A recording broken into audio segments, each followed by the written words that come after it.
Hi guys, been a couple of weeks, but I'm back now, and I'm going to do something slightly different this week. I'm going to talk about a few films that I just want to recommend to you.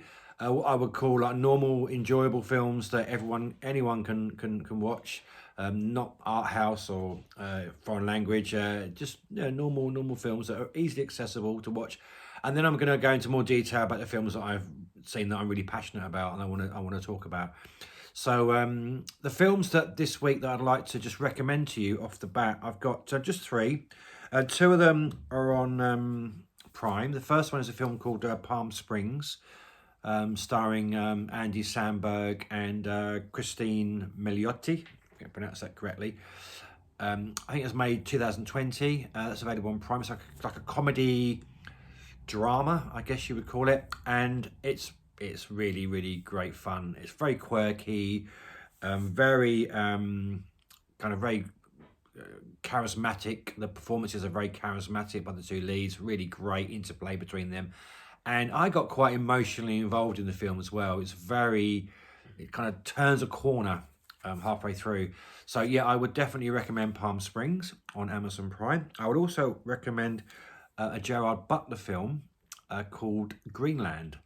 Okay, it's not gonna blow your socks out intellectually, but certainly if you want a good time, good fun movie, I would recommend it. It's got some huge plot holes, but I found the performance by Gerard Butler really engaging, and I really enjoyed the suspense is really off the wall. For a B movie like this, it was really good suspense and really great if you've got a surround sound system as well.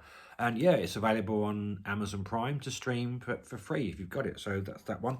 And the other one is a film from Thailand from 2017 called Bad Genius, which is it feels like a K-drama film, but it's about exam cheating, and it's really slickly made, fantastic editing, and it's like really good story, really great fun, very engaging. I'd also recommend Bad Genius. I think you can pick that up on Blu-ray, of course, and also I think you can rent it on iTunes. So there's my three recommendations for three films you can watch with your other half who's not into the art house pretentious stuff that I like to talk about on this channel.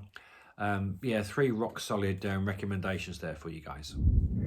Okay, so back to the real films now, the ones that I really love and that I want to talk about and that I'm passionate about. So Chloe Zhao, Nomad Land, out on Disney Plus yesterday to stream. Haven't seen it yet. Watched The Rider a few months ago. Really enjoyed that. I thought that was a really great film. But I also recently watched a film that's streamed on Mubi, a debut film, Songs My Brother Taught Me from 2015. And oh my word, I much preferred this film to The Rider. I have a suspicion that I will also prefer it to Nomad Land, but we'll see. But this is a film that from the opening shots, you think you're in Terrence Malick territory here. And she made it obvious, I guess, with the kind of scenes in long grass and the general feel that you know what I mean. Malick has got his own completely original style. She wasn't copying it, but definitely reminded me. And then I subsequently found out she's a big fan of Malick, so it's very obvious. But the lighting in this film and the close-ups and the landscape and the real kind of dreamy effect of the film is really amazing. And it's one of those films that literally within minutes I was really engaged emotionally with the main characters, the brother and sister, who I believe are not trained actors, which does not show.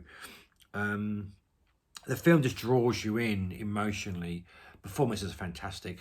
The plot is light, as to be expected. This is not a film about plot. This is a film about family relationships, family dynamics. I mean, this lady's got a real talent for framing. I mean, oh my word. I can't recommend this film enough. I don't know if it's available to buy on Blu-ray or DVD, but it's streaming on Mubi. So yeah, if you liked The Rider, then yeah, check this out. I just thought it was amazing, and yeah, she is going to be, well, already is, a real exciting director to watch out for in the future. And I am really looking forward to watching Nomad Land on the Disney Channel, yeah, of all places.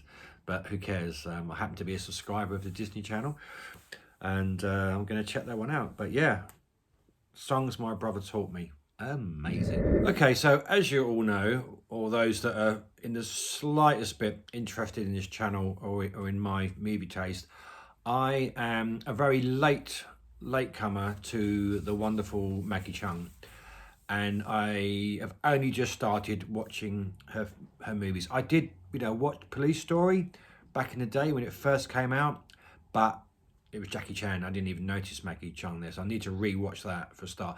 And I started with Uma Vep, and I then moved on to Center Stage. Both of those films I was not blown away by, but I was blown away by this woman's performance. And I now moved on to one of her most famous performances, I believe, Comrades, Almost a Love Story from 1996.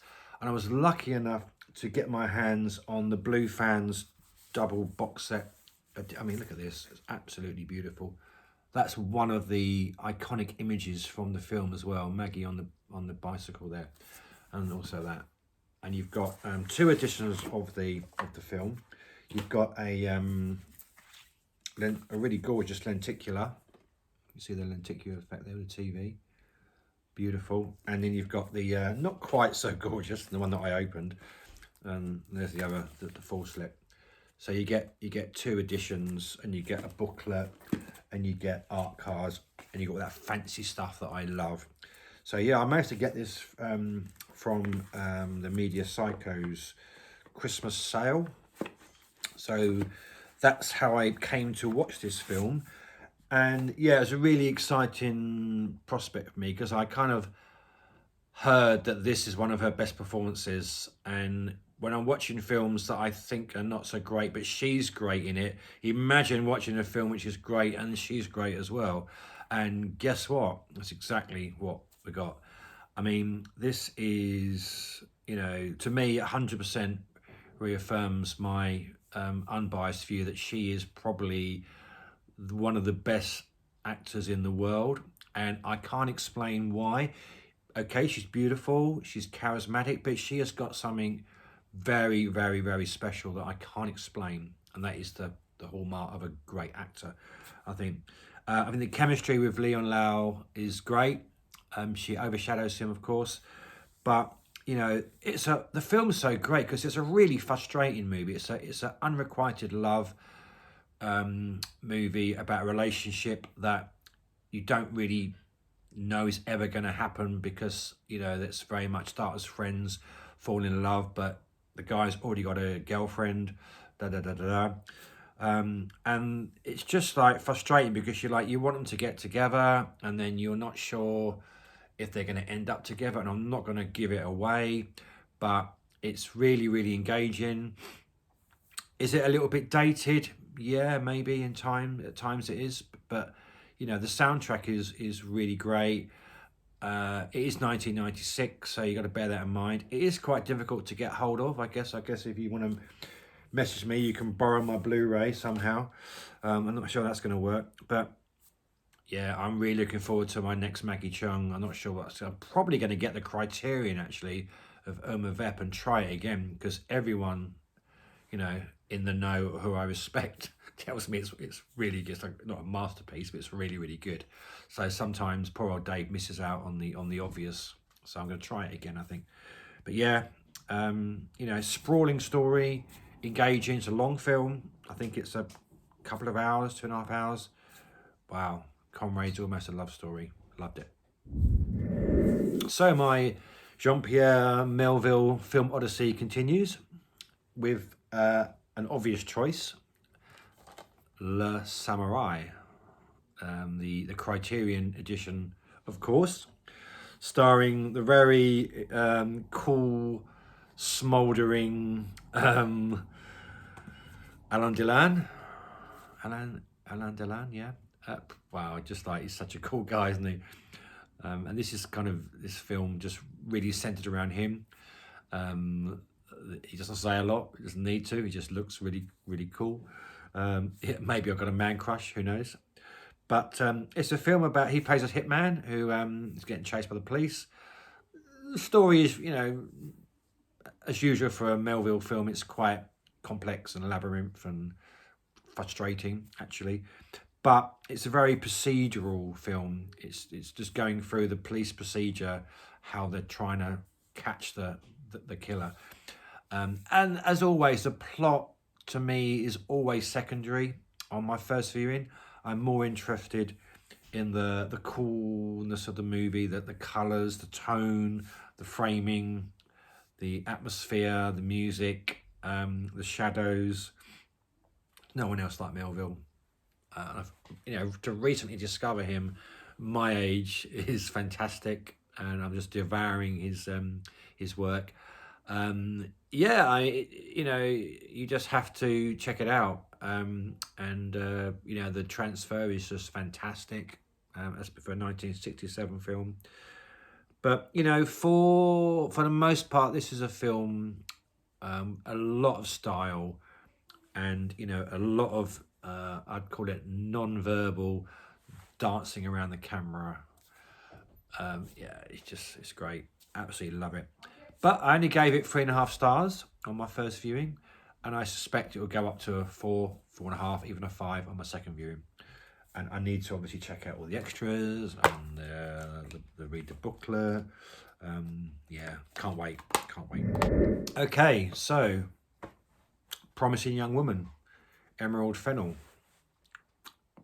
I knew this was going to be a good movie, only because the hype is pretty up there. There's a lot of great reviews of this film, critics and audiences.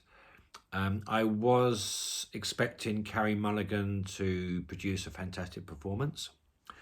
What I wasn't expecting is the director's kind of, can we call it mise-en-scene?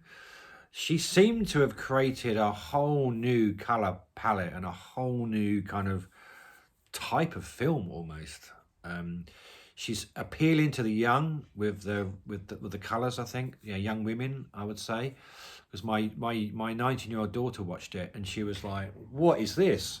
And she doesn't really watch, she watches films, but she doesn't really watch films the way that I do. She'll just sort of, great film, enjoyed that. She was really like, look at the lighting in this and the colours, and look at what she's wearing and all of that. So she really identified with it. And as a 55-year-old man, I didn't identify with it. I was just blown away by the beauty and aesthetic of the film. It's just the framing was just off the wall, and I believe it's just her first film. And I think the whole buzz around the film reminded me a little bit of Fatal Attraction in the 80s. I knew it was a kind of rape revenge movie. I didn't know what I was going to get, and it did pull the rug from underneath my feet many times. And I thought Carey Mulligan was wickedly delicious. I gave this film 5 stars within 10 minutes. In my mind, I thought this is the best film I've seen for a long time, and it just got better and better and better, and it was just breathtaking. The soundtrack, the cinematography, the acting, the story, it was just fantastic. And I'm probably overreacting. I probably am. And it's probably, I could calm down a bit, Dave. It wasn't, it's not a masterpiece that you think it is, but to me. Looking forward to seeing it again to see the same effect. But oh my word, need a premium edition of this to come out. At the moment, I'm going to settle for watching it on Sky. But yeah, I love this film. Yes, that's my part 1. Leaving a gap of 2 weeks doesn't work for me because there's too many films to fit into one video. So I'll be in a few days' time. I will post my part 2. But for now, thanks for watching. Take care. Take it easy.